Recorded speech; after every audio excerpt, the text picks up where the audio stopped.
BJP चुनाव दर चुनाव अपने ही रिकॉर्ड को ब्रेक करना चाहती है और यही वजह है कि लोकसभा चुनाव की तैयारियां एक बार फिर से इस तरीके से होनी शुरू हो चुकी है कि 2014 का रिकॉर्ड टूटा 19 में और 19 का अब रिकॉर्ड टूटे 2024 में। इसी कवायद को लेकर बीजेपी आज बड़ी बैठक कर रही है। बड़ी बैठक का मायने यह है कि 38 जो पार्टी है वो एक साथ बीजेपी के साथ यानी एनडीए इस पार्टी की बैठक और उसके बाद जो बेंगलुरु में विपक्षी खेमे की बैठक हो रही है उस पे कटाक्ष बीजेपी की तरफ से जो तंज है वो सब एक एक करके सामने आ रहे हैं। लेकिन लोकसभा चुनाव से ठीक पहले ये दो बड़ी बैठक जो दो खेमों की हो रही है उसके बड़े मायने हैं। मेरे दो सहयोगी दो अलग अलग जगहों से इस वक्त जुड़ रहे हैं, दोनों में समझूंगी कि क्या क्या मायने हैं इन बड़ी बैठकों के। मैं सबसे पहले यतेंद्र का रुख करूंगी, उसके बाद बेंगलुरु आप सभी दर्शकों को लिए चलूंगी क्योंकि मेरे सहयोगी अरुण भी वहां पे है जहां 26 विपक्षी खेमों की बैठक एक साथ चल रही है। क्या ये बैठक से कुछ मायने निकलेंगे? क्या इस बैठक से कुछ बात बनने वाली है? क्या नीतीश कुमार या सोनिया गांधी पे बात बनने वाली है या ये सिर्फ एक बैठक है? मैं सबसे पहले यतेंद्र का रुख करूं। यतेंद्र, आज जो बीजेपी बैठक कर रही है इस बैठक से पहले उसने खूब कवायद की, उसने तमाम छोटी छोटी पार्टियों को एक साथ किया, जिन जिन चेहरों का अपना अपना जनाधार है जातीय समीकरण के लिहाज से, चाहे उपेंद्र कुशवाहा हो, चिराग पासवान हो, ओपी राजभर हो या फिर झारखंड की आसू पार्टी हो, ये तमाम पार्टियों के चेहरों को जो बीजेपी लेकर साथ आगे बढ़ रही है, क्या हम माने कि जो एक एक सीट पे बीजेपी का सर्वे होता है उसके बाद ये बड़ी बैठक? देखिए बिल्कुल रीमा, जब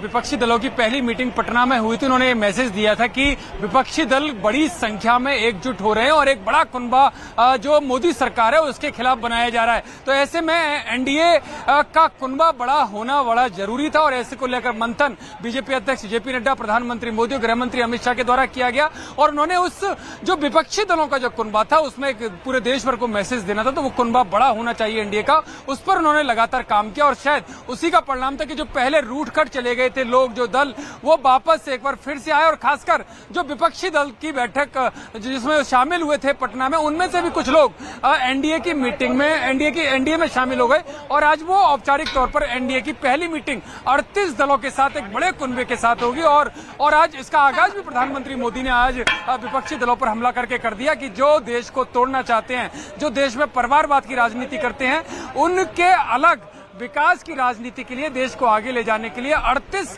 राजनीतिक दल एक साथ आए, यानी कि 26 के मुकाबले 38। एक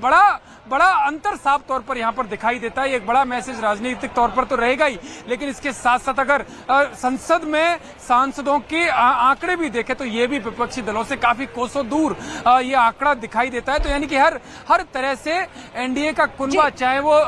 संख्या की दृष्टि से यानी कि संसद में संख्या की दृष्टि से हो या राजनीतिक दलों की संख्या की दृष्टि से हो, दोनों में ही वो बड़ा साफ तौर पर दिखाई देता है। जी मैं यतेंद्र आपका रुख करूंगी, लेकिन कश्मीर से लेकर कन्याकुमारी तक बीजेपी जिस भी पार्टी के साथ जाकर अगर चुनाव में सफलता हासिल कर सकती है तो वो वहां पे कई शर्तों के साथ मान भी जाती है, झुक भी जाती है। ये हमने अमूमन देखा है और ताजा उदाहरण मैं कह सकती हूँ अपने दर्शकों के सामने कि जो उपेंद्र कुशवाहा है वो भी एनडीए का हिस्सा रह चुके हैं, चिराग पासवान रह चुके हैं, लेकिन दो खेमे में वो बट गए। लेकिन अब जब जरूरत है 2024 से पहले उनके साथ भी आके एक वक्त में पीडीपी के साथ भी मिलकर सरकार बनाई जा चुकी है। यानी बीजेपी को जहां लगता है कि यहां अगर हमें कुछ शर्तों के साथ समझौता करके सरकार बनानी है तो वहां बन जाती है और यही कवायद हो रही है ठीक 2024 से पहले। लेकिन देश के प्रधानमंत्री नरेंद्र मोदी ने आज जो बेंगलुरु में विपक्षी खेमे की बैठक हो रही है जिसको लेकर बार बार तंज किया जाता है, आज पीएम ने कटाक्ष में कहा क्या क्या, सुनिए पहले आप।